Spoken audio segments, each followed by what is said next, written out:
Southern Utah University, college students living out here in Cedar City, this video is for you. It's well past time that you got more involved in your political system. And I don't care if you're a Republican or a Democrat, young people need to get involved in shaping the future. The average age of our members of Congress and the Senate is over 70 years old. We haven't had a president who is not from the boomer generation in 50 years. And we're letting people make decisions about the world that we're going to have to live in that won't be around to see it. Both establishment Republicans and Democrat politicians have treated the government as essentially a way to solicit funds from corporations and billionaires and special interest groups. And we've seen these politicians make, in some cases, hundreds of millions of dollars from their insider trading and backroom deals. Meanwhile, regular working people are finding it harder and harder to live. 70% of Americans are now living paycheck to paycheck. Most young people can't even dream of affording a house in their hometown. The job market is screwed with employers posting fake jobs that don't even exist. And the jobs that do exist are low wage, they don't have any benefits, and they're dead end. You might lean conservative or you might lean left, but either way, this is not working and it's not sustainable. If we want to build a country with a future that young people can look forward to, then we need to get these geriatric, corrupt, puppet politicians out of office. Millennials and Gen Z could be by far the largest voting group in America, but they don't vote. Iron County has maybe 80,000 residents, and a good 15,000 of those are students at SUU. And I get it, maybe you're just going to school here and you're living in town while you get your degree, but that doesn't mean that you shouldn't be involved in your local politics while you live here.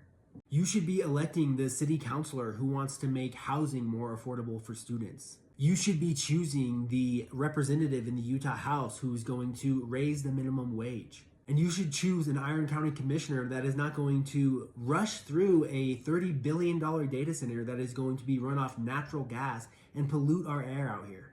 A lot of these really talented, highly educated college graduates from SUU, they don't stick around in Cedar City because the job market out here sucks. There are no affordable homes. And frankly, it's difficult to imagine a future in a city that oftentimes treats the college population more like a burden than a part of our community to be cherished. There's a quote in politics that says, all politics is local.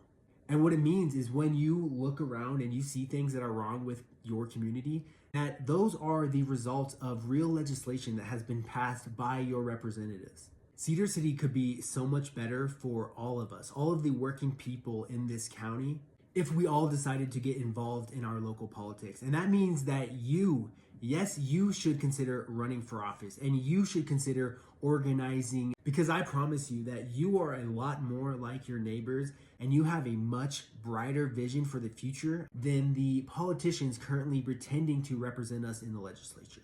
My name is Thomas Loveheart, and I'm a working class public employee and resident here in Cedar City who's running for office to unseat the incumbent, Rex Shipp, and put forward a bold working class platform for Cedar City and House District 71.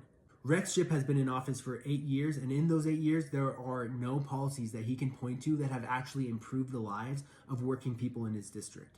Instead, it's just these performative culture war book bans and flag bans, and then real anti-Utah policy like selling off our public lands and trying to rig our maps. Young Utahns deserve a lot better.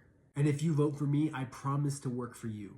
You can learn all about me and what I stand for at my website, voteloveheart.com. And I know that finances are tight, especially for college kids, but if you can, please consider donating to my campaign, because this is really as grassroots as it gets. And if we're gonna have a chance of flipping a deep red Republican district and building a better future for working class Utah families, then I need all of your help to do it.